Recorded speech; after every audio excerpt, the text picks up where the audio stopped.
Sir, आज मैं एक ऐसा मुद्दा उठाना चाहता हूं जो लोगों की सेहत से जुड़ा हुआ है। खाने में खतरनाक मिलावट का मुद्दा, फूड अडल्ट्रेशन का। सर, बाजार में प्योरिटी का लेबल लगाकर, फर्जी लेबल लगाकर खुलेआम जहर बेचा जा रहा है। दूध, मसाले, edible oils, package food, beverages, सब में unsafe additives, harmful chemical, high saturated fat, sugar और सॉल्ट डालकर मिसलीडिंग न्यूट्रिशनल क्लेम्स के साथ कि ये सेहत के लिए अच्छे हैं, एनर्जी बूस्टिंग है, बेचा जा रहा है।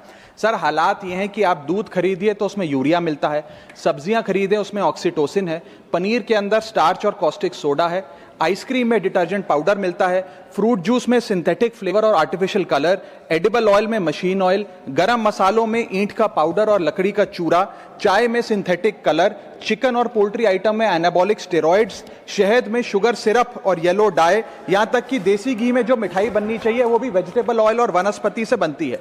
सर, आप सोचिए कि जब एक माँ अपने बच्चे को दूध का ग्लास देती है सोचकर कि इसमें कैल्शियम है, प्रोटीन है, मेरा बच्चा तंदुरुस्त बनेगा, उसे इस बात का अंदाजा भी नहीं है कि वे एक यूरिया और डिटर्जेंट का डेंजरस मिक्स अपने बच्चे को पिला रही है। सर, एक रिसर्च बताती है कि मिल्क के सैंपल्स में 71% सैंपल्स में यूरिया और 64% सैंपल्स में न्यूट्रलाइजर जैसे सोडियम बायोकार्बोनेट पाए गए। सर, इतना तो देश में मिल्क का प्रोडक्शन नहीं है जितना इस देश में दूध बेचा जा रहा है। सर, दवाइयों पे आ जाए, वेजिटेबल्स पे आइए सर। सब्जियों जिनको हम सेहत का भंडार समझकर खरीदते हैं, उसे ऑक्सीटोसिन का इंजेक्शन लगाकर फ्रेश, हरा भरा और उसकी ग्रोथ को एक्सेलरेट कर कर बेचा जाता है। ऑक्सीटोसिन सर वो हार्मफुल केमिकल है जिससे dizziness, headache, heart failure, infertility और कैंसर जैसी बीमारियां होती हैं।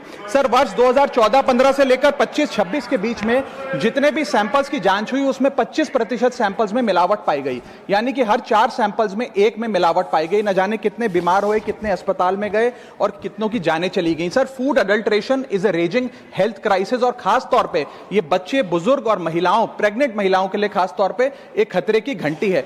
इससे भी ज्यादा चौंका देने वाली बात वो है सर कि जो प्रोडक्ट्स भारत में बनते हैं लेकिन इंटरनेशनली बैन हो गए, जैसे कि इस देश की 2 सबसे बड़ी गरम मसाले बनाने वाली कंपनियों के प्रोडक्ट्स यूएस, यूके और इनफैक्ट पूरे यूरोप में इसलिए बैन हो गए क्योंकि उनके अंदर कैंसर कॉजिंग पेस्टिसाइड्स पाए गए। वो मसाले भी आज भारत में बेचे जाते हैं और धड़ाधड़ खरीदे जाते हैं। हम we are forced to consume those products.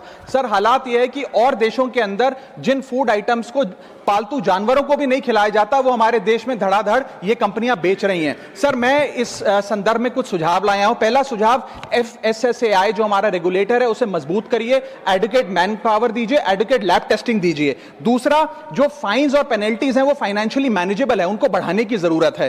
Third, public recall mechanism होना चाहिए। यदि किसी एक प्रोडक्ट में मिलावट पाई जाए तो उसको पब्लिकली नेम और शेम कर मार्केट से रिकॉल करें और मिसलीड